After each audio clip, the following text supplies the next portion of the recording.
closed for 49 days, China's largest textiles trading market is finally back in business. Guo Liangmin's company is a major supplier for domestic fashion labels. Although his factories were not suspended, snarling logistics around the city meant his products could not reach clients on time.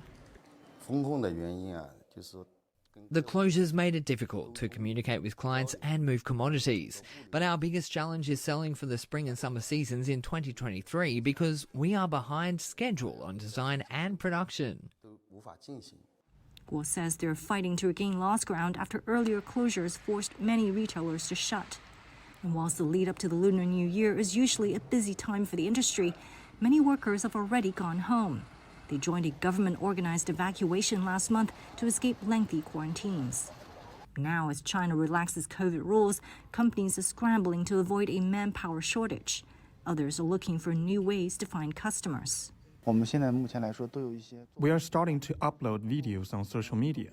Some customers have reached out because they are intrigued by the content. Of course, offline showrooms are still very important. Clients want to see the colors and compare prices and quality between stores.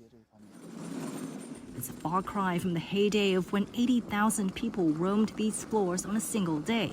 But the market is still considered a barometer of China's textiles industry, which contributes to a third of global exports. This is just one of dozens of textiles marketplaces here in Guangzhou, and every year more than 100 billion yuan worth of transactions take place in this complex. When this place ground to a halt, up to 2 million people's livelihoods hung in the balance. Despite a slowdown in global demand and concerns of competition from Southeast Asia, companies here are optimistic.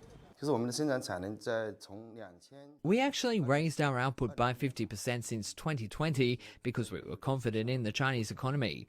We are investing more in automation and branding because ultimately we want to move up the supply chain, away from labor-intensive competition. The speed at which Guangzhou can turn fiber into fashion has been a major selling point for these suppliers. As anticipation grows for further reopening, companies say they're ready to tap into the post-pandemic retail boom and win back international orders.